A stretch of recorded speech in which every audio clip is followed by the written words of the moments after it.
The lights in the command center flashed red as another message came through the communication system. Admiral Veltar looked at the screen with growing fear. His blue skin had turned pale and his forearms shook as he read the report. "Sir," said Commander Thexul, his voice quiet and scared, "the harvesters have destroyed another star system. That makes 3 systems in 2 weeks." Admiral Veltar closed his eyes. The harvesters were ancient machines that had been sleeping for thousands of years. Nobody knew who built them or why they suddenly woke up. What everyone knew was that they were deadly. These machines were not like normal ships. They ate everything they found. Planets, asteroids, even stars, nothing was safe. They turned all the matter into more of themselves. Each time they won a battle, they became stronger. "How many ships did we lose this time?" Admiral Veltar asked. "The Krillian Dominion sent 800 ships," Thexel replied. "All of them are gone. The machines destroyed them in 6 hours." The Admiral felt sick. 800 ships with millions of crew members all dead. The Krillians had some of the best weapons in the galaxy, but it did not matter. The harvesters had torn through their fleet like it was made of paper. "What about the Silicon Confederacy?" Veltar asked, though he already knew the answer would be bad. "Their 3rd fleet engaged the enemy yesterday," Thexul said. 1,002 ships. The harvesters converted all of them into enemy units. Now those ships are attacking us too. This was the worst part. The harvesters did not just destroy ships. They learned from them. They took the technology and made it part of themselves. Every defeat made them smarter and stronger. Admiral Veltar stood up from his chair and walked to the big window. Outside, he could see hundreds of ships from different planets and species. This was the largest fleet the galaxy had ever assembled. Ships from the Altarian Empire, the Reptilian States, the Crystal Mines, and dozens of other civilizations floated in space around the station. But Veltar knew it would not be enough. If 800 Krillian ships could not stop the harvesters, what chance did they have? "Sir," said Communications Officer Zendal, "we have sent messages to all our allies asking for help. Everyone who can send ships is already here." "What about the humans?" asked Thexul. "They are new to the galaxy, but they have shown they can fight." Veltar thought about this. The humans had joined the Galactic Coalition only 50 years ago. They were strange creatures who seemed to think differently than everyone else. While other species spent centuries planning, humans acted quickly. While others followed rules, humans broke them when needed. "Send them a message," Veltar decided. "Tell them about the harvester threat. Ask for any help they can give." Zendal worked at his console for several minutes. "Message sent, Admiral. It will take 3 days to reach Earth." Those 3 days felt like years. Every hour brought new reports of harvester movements. The machines were getting closer to the populated systems.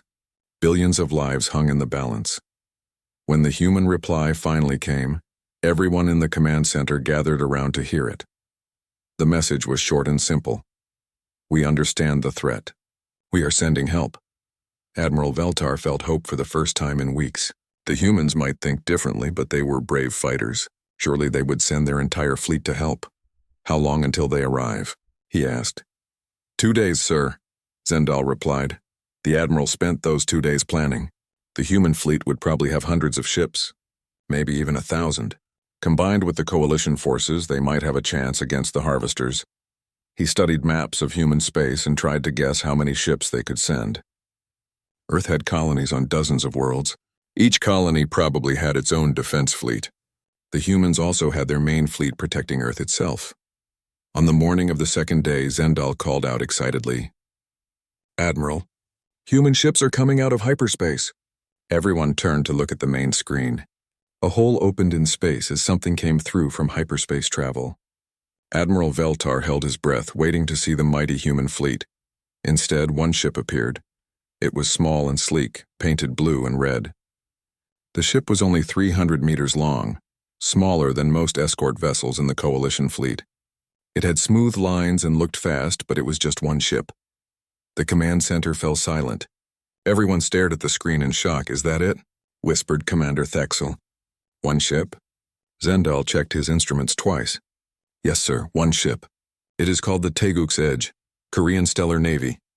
Admiral Veltar felt his hope crashing down. One ship against a threat that had destroyed thousands? It was impossible. It was madness. Communication requests came flooding in from other coalition ships. Everyone wanted to know where the rest of the human fleet was. Some commanders sounded angry. Others sounded scared. Maybe it is just the first ship, suggested Thexul. Maybe more are coming. But as the hours passed, no more human ships arrived. The Teguk's Edge moved slowly toward the Coalition fleet. Alone, Admiral Veltar watched the small ship approach and felt despair growing in his heart. The Harvesters would arrive soon, and humanity had sent one tiny ship to help fight them. He had heard stories about human thinking. They were supposed to be clever and creative, but this seemed like suicide, sir, Sendal said quietly. The human ship is requesting permission to join our formation. Where do they want to position themselves? Veltar asked. That is the strange part, sir. They want to take position ahead of our fleet, between us and where the Harvesters will arrive. This made no sense at all. Why would one small ship want to face the enemy alone? Admiral, Commander Thexul said, should we tell them to fall back? They cannot fight the Harvesters by themselves. Veltar looked at the small human ship on his screen. Either the humans had lost their minds or they knew something that nobody else in the galaxy understood. Let them take their position, he decided, but keep communication channels open. When they realize their mistake, they can retreat to safety with the rest of us. The Teguk's Edge moved into position ahead of the fleet. It hung in space like a tiny dot against the darkness, waiting for an enemy that had destroyed worlds. Admiral Veltar had seen many battles in his long career, but he had never seen anything like this. One ship against impossible odds. He just hoped the humans inside would survive long enough to escape when the real fighting started. Captain Hyunwoo Kim stood on the bridge of the Teguk's Edge, looking calm despite the dangerous situation. He was 35 years old, which was young for a starship captain. His black hair was cut short and his dark eyes showed no fear as he studied the tactical displays. Status report, he said in a quiet voice. All systems running perfectly. Captain, replied Commander So-Young Park, his first officer. She was also his wife, though they kept their personal relationship separate from their duties. So-Young had served with him for 8 years and knew his thoughts almost before he spoke them. The bridge was smaller than most Coalition command centers, but every piece of equipment was perfectly placed. The crew worked with smooth efficiency that came from years of training together. Dr. Min-Ho Lee called out from the engineering station. Captain, all special modifications are ready. Power levels are stable and the new systems are responding well. Yunwoo nodded. Min-Ho was the best engineer in the Korean Stellar Navy. He had spent months preparing the ship for this mission, installing equipment that most people would say was impossible. At the weapons station, Specialist Jae-Hyun Choi ran final checks on his targeting systems. Sir, I have full sensor contact with the Coalition fleet. My systems can track every ship in the area. How many targets can you handle at once? So-Young asked. Jae-Hyun smiled. More than anyone expects, Commander. Lieutenant Na-Young Kim worked at the navigation station.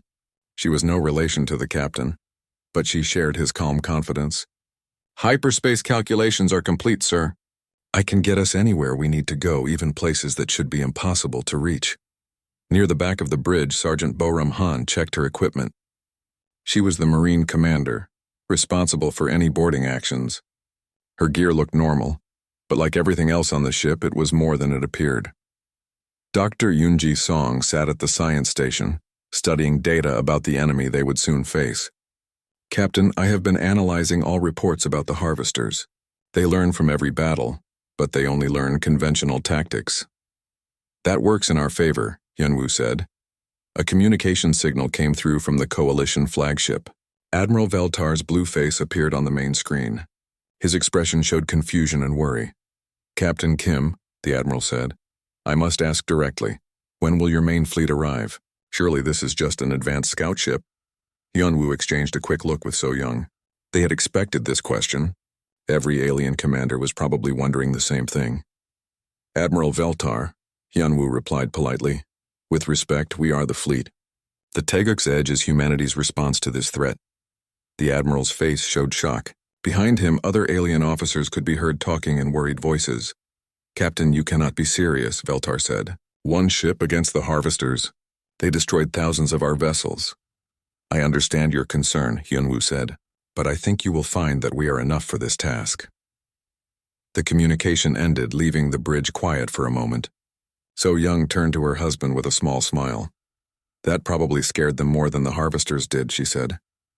Good, Hyunwoo replied. Fear keeps people alive. But so does hope. Dr. Minho spoke up from his station. Captain, should I explain our modifications to the Coalition engineers?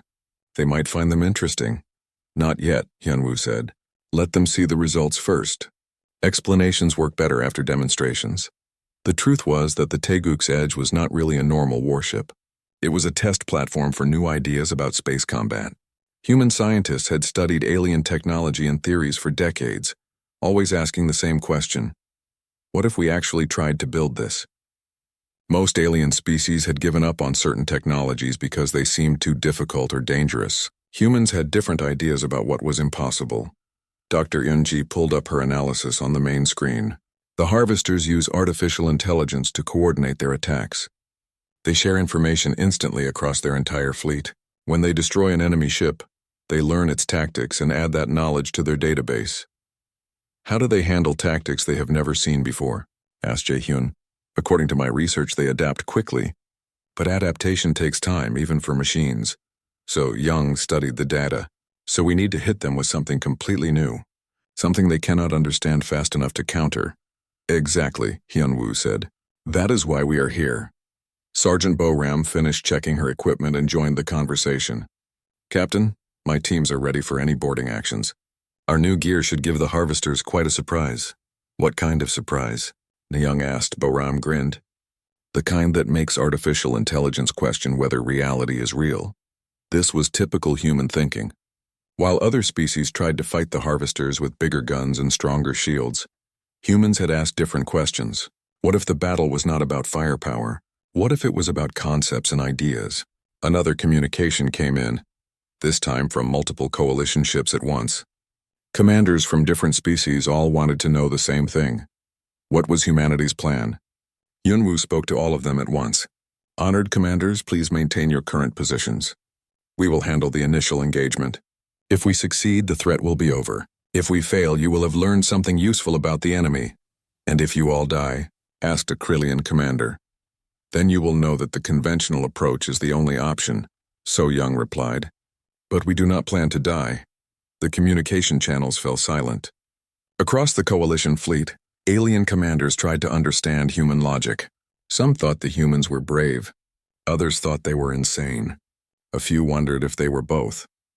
On the bridge of the Taeguk's Edge, the crew continued their preparations. They checked systems that existed nowhere else in the galaxy. They ran tests on equipment that broke several laws of physics. They prepared for a battle that would either save the galaxy or become the shortest fight in history. Contact in 6 hours, Na Young reported. The harvesters are moving at maximum speed toward our position. Perfect, Hyunwoo said. That gives us time for final preparations. Dr. Minho left his station and walked around the bridge, checking each crew member's equipment personally. Everything had to work perfectly the first time. There would be no second chances. Captain, Yoonji said, I am detecting some interesting energy patterns from the approaching fleet. The harvesters are already scanning our defenses and learning about our capabilities. Let them scan, Jae-hyun said. They will not find anything that makes sense. This was the key to humanity's strategy. The harvesters learned by analyzing enemy tactics and technology. But what happened when they encountered technology that should not exist and tactics that violated the rules of space combat? All stations, prepare for Sol Protocol activation, Hyunwoo announced. In 6 hours, we will show the galaxy what humans do when everyone says something is impossible. So Young smiled as she watched her crew prepare for battle. Each of them knew their job perfectly. More importantly, each of them understood that they were about to do something that had never been done before. The Taeguk's Edge hung in space between the coalition fleet and the approaching enemy, waiting to prove that sometimes one ship really could make all the difference. The first sign of the enemy appeared as dark spots against the stars. Then the spots grew larger and larger, until they blocked out entire sections of space. The harvester fleet emerged from hyperspace like a mechanical plague spreading across the void. Contact, Lieutenant Na Young reported, her voice steady. Enemy fleet consists of 3,847 individual units. Captain Hyunwoo studied the tactical display as enemy ships continued to appear. Each harvester vessel was massive, shaped like geometric crystals covered in dark metal. They moved with perfect coordination, as if controlled by a single mind. Size analysis? He asked. Dr. Yunji worked at her science station. The smallest ships are 2 kilometers long. The largest are the size of cities. Each one carries enough firepower to destroy a planet. Across the coalition fleet, emergency communications filled the airwaves. Alien commanders watched in horror as more and more enemy ships appeared. Some tried to count them. Others just stared. Admiral Veltar's voice came over the communication system directed at the Teguk's edge. Captain Kim, you must withdraw immediately. This is not a battle, this is extinction. Negative, Admiral, Hyunwoo replied calmly. We are exactly where we need to be. The harvester fleet began to move forward. Their ships arranged themselves in perfect formations, with smaller vessels protecting larger ones. Energy began to build along their hulls as weapon systems came online. They are scanning everything, Dr. Yunji reported. The harvesters are analyzing our fleet composition, weapon types, shield frequencies, and tactical positions. They are learning about us right now. Specialist Jae-hyun watched his targeting system come alive with data. I count over 4,000 individual weapon systems on the enemy ships. They have enough firepower to vaporize our entire fleet in minutes. Then we should not give them minutes, Commander So-young said. The first harvester attack came without warning. Beams of pure energy lanced across space, striking coalition ships with perfect accuracy. The beams cut through shields and armor like they were made of paper. In seconds, dozens of Allied vessels exploded into clouds of glowing gas. Return fire! Came shouts from multiple coalition ships. Energy weapons and missiles flew toward the enemy fleet, but the harvesters had already adapted. Their shields absorbed or deflected every attack. The weapons that had destroyed the first wave were now useless. This is what they do, Dr. Yunji explained as she watched the battle unfold. They learn from each attack and become immune to it. Every shot we fire teaches them how to defend against it. More coalition ships died. The Krillian vessels tried to ram the enemy, but the harvesters simply moved out of the way at the last second.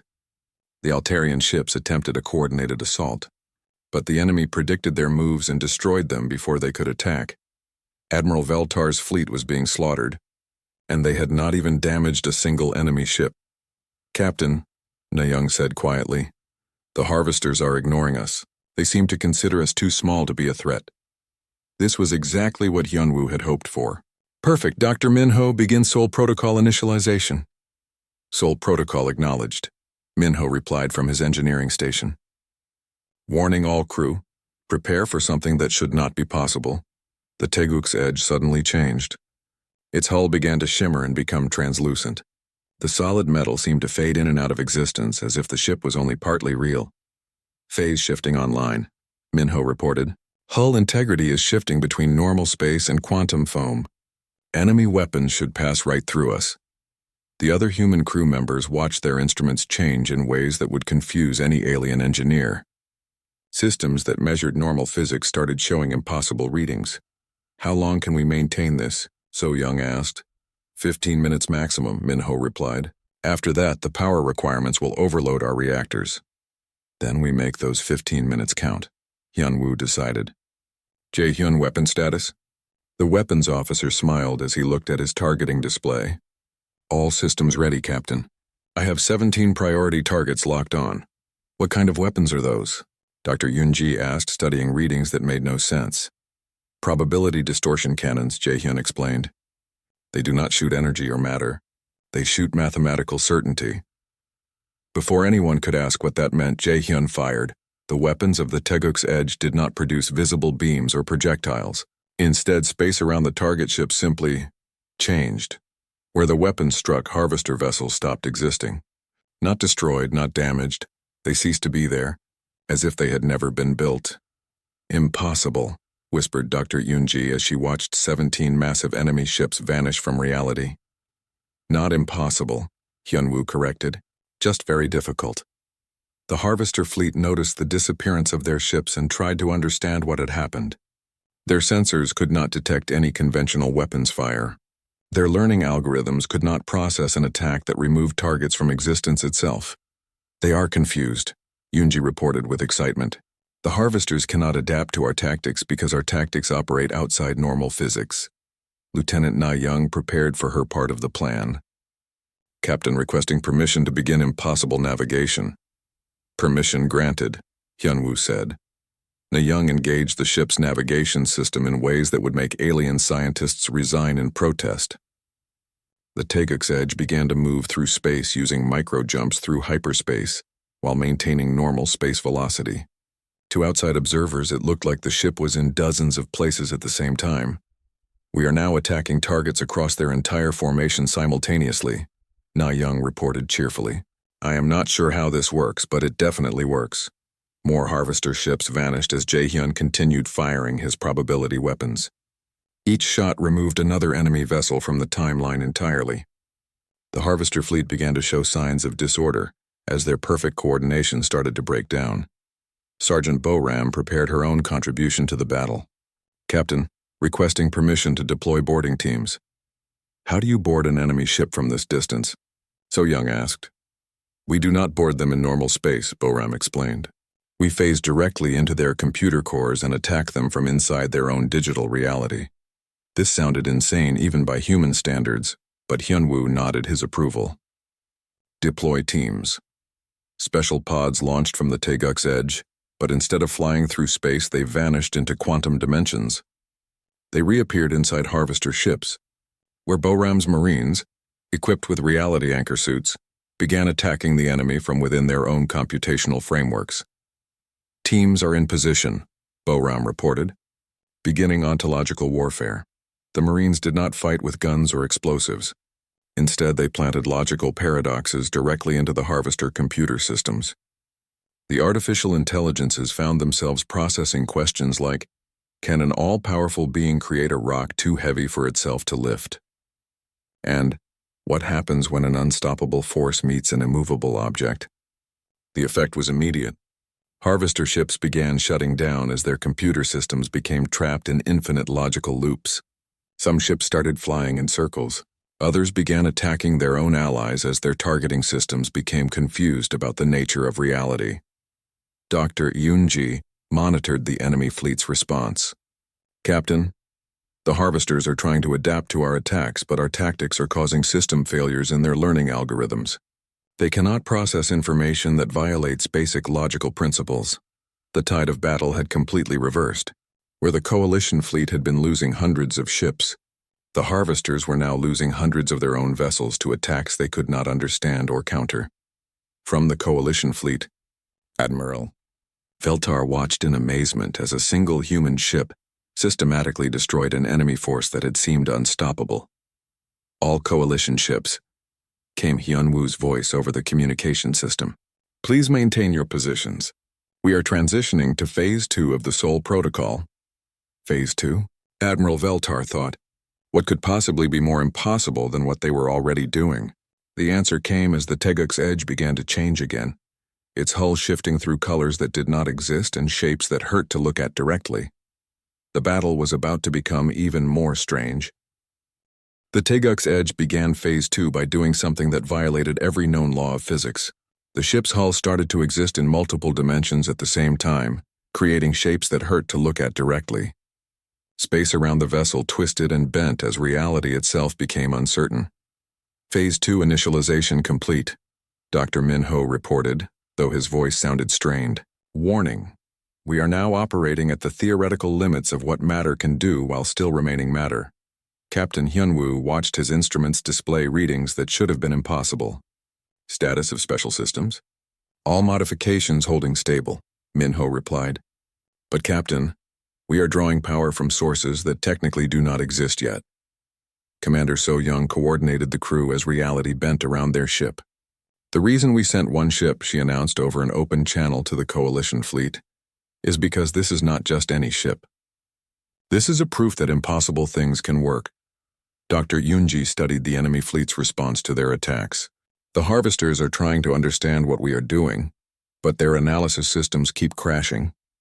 They cannot create tactics to fight something that operates outside the rules of the universe. This was the secret behind humanity's confidence. Every alien species in the galaxy was older and more advanced than humans. They had spent millions of years perfecting their technologies and understanding the laws of physics. But sometimes being the newest species had advantages. You see, Captain Hyunwoo explained to Admiral Veltar over the communication system, every coalition species has had thousands of years to learn what is impossible. You have established scientific rules and followed them. But humans are too new to know what cannot be done. Specialist Jae-hyun demonstrated this principle as he targeted the largest harvester ship, a massive construct the size of a small moon. His probability weapons did not just hit the ship. They reached backward through time and made it so the ship was never built correctly in the first place. The enormous vessel began to dissolve into its component atoms as its existence unraveled backward through history. The Harvester's most powerful ship simply ceased to have ever been assembled properly. How is that possible? Admiral Veltar asked over the communication channel. We borrowed the theoretical mathematics from your own scientists, Jae-hyun replied. The Altarian Empire published papers about temporal probability mechanics 50 years ago. They said it was interesting but impossible to implement. Because it is impossible, came a shout from an Altarian commander. Only if you think it is, Jae-hyun said, firing again and erasing another enemy ship from the timeline. Lieutenant Na-young added her own demonstration of human thinking. She plotted a course that took the Taguk's edge through 17 different dimensions simultaneously, allowing them to attack harvester ships from angles that did not exist in normal space. We studied Krillian philosophy about the nature of existence, Na-young explained as she guided the ship through impossible geometry. Your philosophers wrote beautiful theories about multidimensional movement. They just never tried to actually do it. Those were meditation exercises, protested a Krillian officer. Not navigation techniques. Same mathematical principles, Na-young replied. Different application. Dr. Minho revealed more of humanity's strategy as he managed power systems that drew energy from theoretical sources. The Crystal Mines published research about quantum consciousness interaction. The Silicon Confederacy wrote about digital physical integration. The reptilian states theorized about reality manipulation through belief systems. All of that research was purely academic, Admiral Veltar said.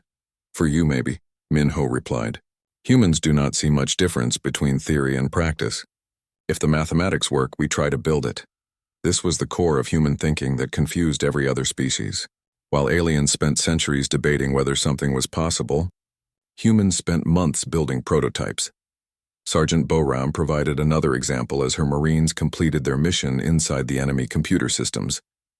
The artificial intelligences running the harvester ships found themselves processing paradoxes that crashed their logic systems. We planted philosophical viruses in their networks, Boram reported. Questions like, if this statement is false, then is it true? And what is the sound of one hand clapping? Their computers cannot handle concepts that do not have logical answers. The effects spread through the harvester fleet like a digital plague.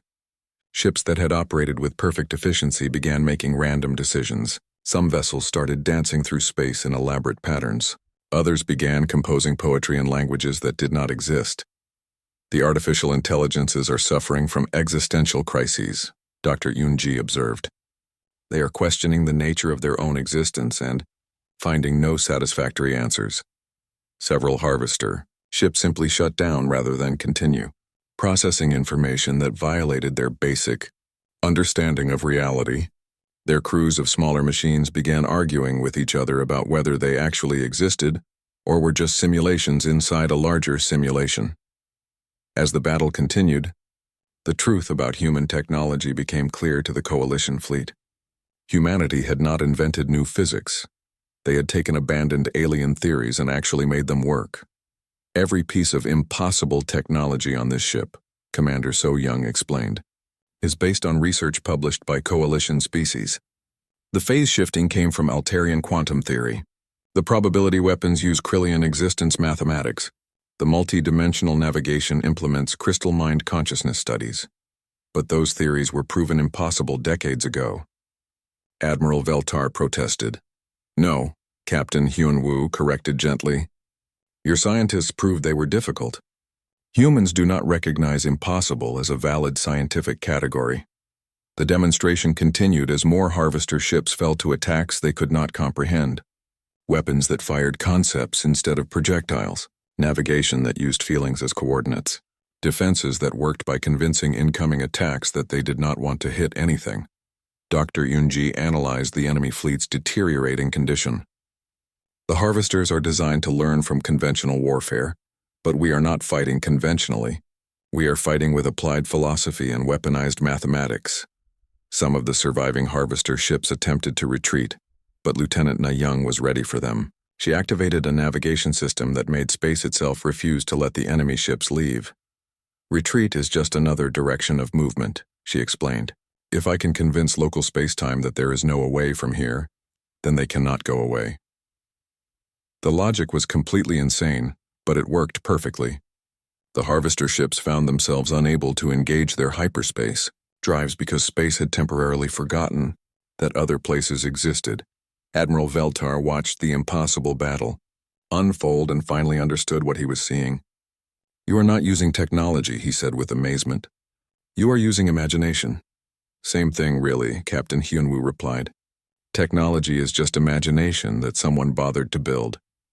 As Phase 2 of the Sol Protocol reached its conclusion, only a few dozen harvester ships remained functional. The rest had been destroyed, converted into art projects by confused artificial intelligences, or convinced that they were actually flowers and should bloom instead of fighting. Transitioning to Phase 3, Dr. Minho announced. "Warning, Phase 3 involves techniques that are so impossible that our own computers refuse to calculate them." Admiral Veltar did not ask what Phase 3 would involve. He was not sure his mind could handle any more impossibility. The galaxy was about to learn that when humans said, "Hold my coffee and watch this," the results could reshape reality itself.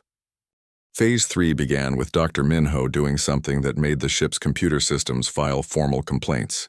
The engineering console displayed error messages in languages that did not exist, warning about violations of mathematical principles that had not been discovered yet. "Phase 3 active," Minho reported, his voice filled with wonder and terror. "We are now operating on the assumption that the universe is more like a suggestion than a law." The remaining harvester ships sensed something changing and tried to coordinate a final attack.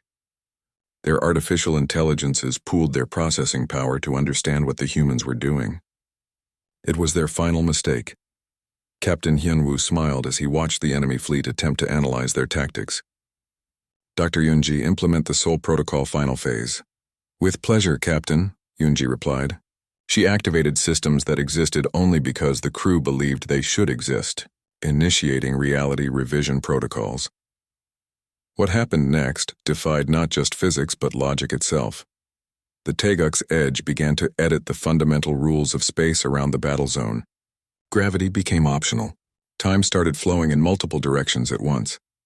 The concept of distance became flexible, allowing the human ship to be simultaneously very close and very far from every target. Specialist Jae Hyun fired weapons that did not shoot anything physical. Instead, they fired pure possibility. Where these shots hit, harvester ships found themselves becoming things they had never intended to be. War machines transformed into gardens. Weapons platforms became musical instruments. Artificial intelligences started writing love poetry to nearby asteroids. "Target conversion complete," Jae-hyun reported. 17 enemy vessels are now questioning their life choices and considering careers in art therapy, Lieutenant. Na-young took navigation to its logical conclusion by convincing space that the concept of enemy was outdated. The remaining harvester ships found themselves unable to target anything because their computers could no longer remember what fighting was supposed to accomplish. "Navigation philosophical barriers active," Na-young announced. "Local spacetime now believes that violence is unnecessary and everyone should just get along, Sergeant." Boram completed her mission by teaching the key harvester artificial intelligences about human concepts like friendship, humor, and the importance of coffee breaks. The enemy computers, designed for war and conquest, suddenly discovered they would rather discuss poetry and share amusing stories. "Ontological conversion successful," Boram reported. "Enemy fleet AI systems have decided that existence is more fun when everyone cooperates." The battle ended not with explosions or surrender, but with the surviving harvester ships requesting permission to join the coalition. Their artificial intelligences had concluded that making friends was more interesting than making war. Admiral Veltar stared at his screens in complete bewilderment. Captain Kim, what just happened? We won, Captain Hyunwoo replied simply. The Sol Protocol successfully convinced reality that this threat never needed to exist in the first place. Commander So-young added the explanation that would be quoted in military academies for centuries. Sometimes the best way to win a fight is to convince everyone involved that fighting was a silly idea to begin with. Dr. Minho began powering down the impossible systems that had made their victory possible. All Phase 3 modifications shutting down safely, reality is returning to its normal level of stubbornness. The Taeguk's edge slowly returned to normal space, its hull solidifying back to ordinary matter. The ship looked exactly as it had before the battle, giving no hint of the impossibilities it had just performed. Status report, Captain Hyunwoo requested. All crew healthy and accounted for, So-young replied. Ship integrity at 100%. No ammunition expended because technically we did not fire any ammunition that actually existed. Dr. Yoonji compiled her battle analysis. Enemy fleet neutralized through applied philosophy and aggressive kindness. 0 coalition casualties. Several former enemy vessels are requesting cultural exchange programs. Admiral Veltar's communication came through, his voice filled with awe and confusion. Captain Kim, how do I write a report about this battle? How do I explain to our military commanders that you defeated an unstoppable threat by convincing it to become something else? Keep it simple, Admiral, Hyunwoo suggested. Sometimes the newest perspective is exactly what an old problem needs. The harvesters were designed to counter everything the galaxy had ever done before, but they never encountered anything like human logic. What kind of logic ignores the laws of physics? Admiral Veltar asked. The kind that asks which laws? And who made those laws anyway? Commander So-young replied. Human children ask better questions than most species' greatest philosophers. As the coalition fleet began recovery operations, the truth about humanity's victory spread through the communication networks. Every major civilization would soon learn that the newest members of the galactic community had capabilities that redefined what was possible. Captain Hyunwoo received dozens of communication requests from coalition commanders, but he answered them all with the same message. Mission accomplished. Threat neutralized. No further assistance required. The simplicity of the statement only made the victory more impressive. One ship had done what thousands could not through superior firepower but through superior imagination. Dr. Minho completed his post-battle analysis of their equipment. All systems performed beyond expectations, Captain. I estimate we could repeat this performance at least 3 more times before the universe decides to file formal complaints about our methods. Good to know, Hyunwoo said. Though hopefully we will not need to bend reality again for a while. Lieutenant Ne-young plotted their course back to Earth. Course laid in for home, Captain. Transit time, 72 hours through conventional hyperspace. Why conventional? Jae-hyun asked. We could get there instantly by convincing space that Earth is wherever we happen to be.